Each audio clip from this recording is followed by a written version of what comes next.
Okay, I'm going to break this down in a little bit more detail. The first thing that you would do is you need to look at the visitors on the site. What are they worth to you? So I actually pulled this kind of right out of a work in process with a client right now to use it as an example. The blue box is, we're flow charting out basically the funnel. So the blue box is how many visitors did we get to the site. In this case, there's actually 2 sites that we happen to be using. How many of those visitors did something that we have said is a milestone, is a conversion event? And the number of those visitors and the percentage of the total visitors that did that activity is mentioned in the orange box. So now we're further breaking down what is happening in our website. The 2 green boxes are kind of the 2 branches. Either one thing happened in a positive way, they were qualified on the site to do something, and the second way they weren't. In this particular client, there is actually a qualification activity on the site. Through a certain form in the form fields, there's actually a qualification step that is occurring. And then lastly, the purple box says how many of these people actually completed, that were qualified and were ferreted out in a qualification step, how many of them actually completed the form, submitted it, and received a thank you page. So the 473 sitting in the purple box is what is going to start the follow the money after the website. You may note, by the way, that in this case, the green boxes don't actually total to the orange box, which is a little unusual in that should total up. You should have fidelity here between the various steps of the funnel, and the numbers should add up. In this particular case, what we've determined is there is a discrepancy between 2 things going on the website and what the numbers should be. So this will give us a point to go check the tagging that was set up originally in the web analytics system, or perhaps something that's going wrong in the way this was configured, the website or the analytics system.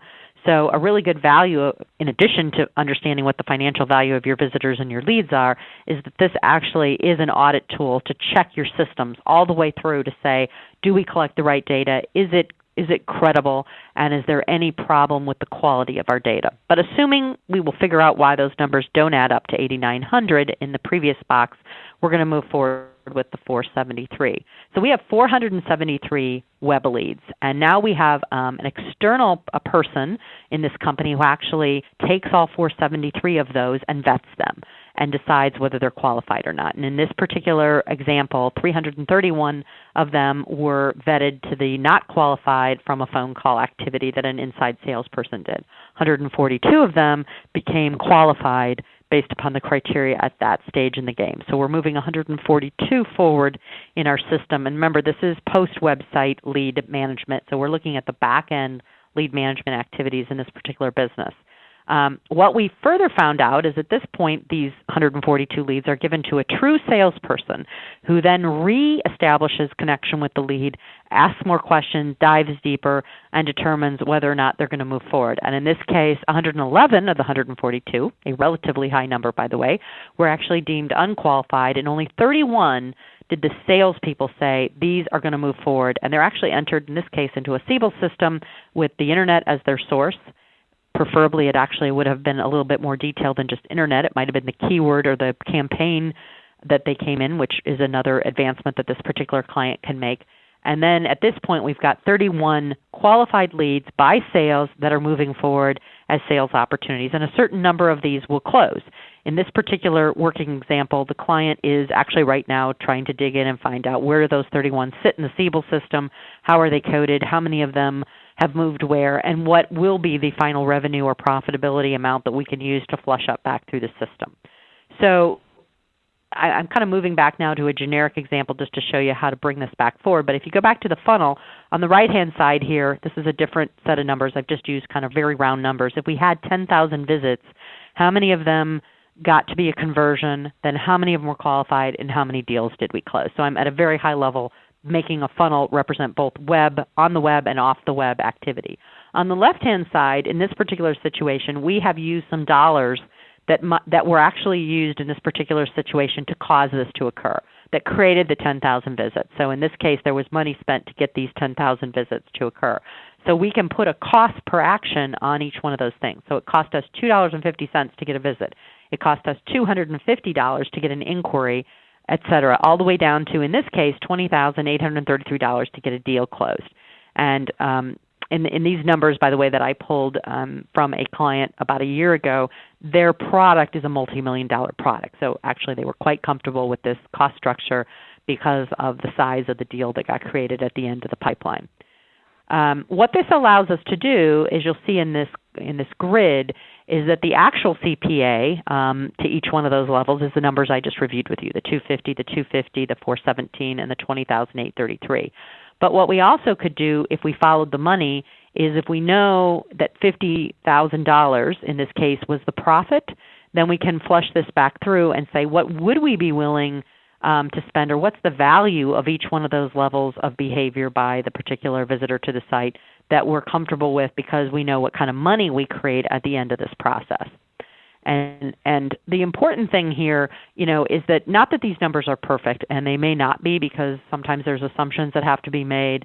Not every number is going to be perfect day one, and you're going to have to get started and get better at this over time. But the important thing is that you begin to trend this kind of thing and kind of see where your problems are.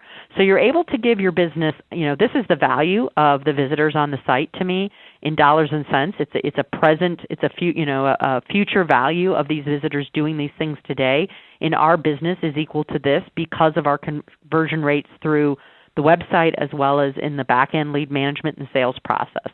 That's a valuable set of information for everybody to start working from, because it gives everybody the playing field that you're in from a dollars and cents perspective. The second thing that it allows you to do is, when you have those numbers, you can actually create a funnel graphically that depicts the numbers. So in this example, what I've showed you is that if your numbers are really high at the top and really low all the way through the rest of the funnel, then you've got a problem in that you're bringing way too many people to you that are unqualified. And you're doing a very poor job of everything after that. Probably doing a poor job of targeting, but then you do have problems beyond that need to be fixed. In the second example, in the upper right, you've kind of looked like you're bringing the right people, and you're doing some okay awareness activities in the funnel. You're getting them there, but you're really losing them pretty early in the game. So you really need to focus on the website and the engagement content and the engagement activity. So this really directs your efforts towards the areas of improvement and things that you can do to make your funnel yield more output for you more efficiently. Bottom left, you're doing a lot of good things and getting the right people there, making them aware, keeping them for a while, engaging them. But for some reason, when the rubber meets the road on that conversion, on that form or that offer, they are not moving forward. So this becomes a really great time to do A/B or multivariate testing, to really try a couple of different ways to get that final conversion to occur. You've done so many good things and invested such good money, but you're just not getting the payoff at this point. And then the last one on the bottom right, you can see, is a very effective funnel where all things are really go in the system. The right people are there, they're staying, they're engaging, and then they're converting. And in your system, those are qualified leads that the salespeople are agreeing are qualified, and they're actually able to bring those to sale in a profitable way. So if you want to have a healthy lead generation funnel and have your website working that way, you need to have a detective system that gives you these numbers all the way through the entire process, from on the web to off the web to your salespeople to closure or out to your distributors. And this is not easy. It's an iterative process to keep working at it and making it better. But the value here is you know how your system's working and you know where to spend your energy to make improvements in it, and you also can say to your business, the value of these investments is returning this kind of pipeline financial value to our business. So hopefully that was helpful to you. It's kind of a complex topic, so certainly we're willing to take phone calls or to help people with this in a little bit more detail. We at ClearGage actually use a number of different techniques and tools to work through this with our clients, and it is very much an iterative process to keep pushing to the back end to get better and better data. The other thing I will say, and this is what I'm going to focus in on the next session, is kind of bringing this all back up to what are the best practices for measuring performance, and what are the things to do to pick the right web analytics tool to be able to do these kinds of things that we've been talking about with KPIs and financial value, and also how to set up the best practices, skills, and resources in your company to make this successful for your company. So that will be the next topic that kind of wraps up the how to use a website effectively as an online lead generation tool and how to measure it. Thank you very much, and I'm going to turn it back to Sarah. Thank you, Karen, for that terrific discussion that will definitely help marketers take their website and lead programs to the next level. If you have any questions on this presentation, you can reach Karen with the contact information provided, and be sure to check back soon for the next video presentation on B2B marketing.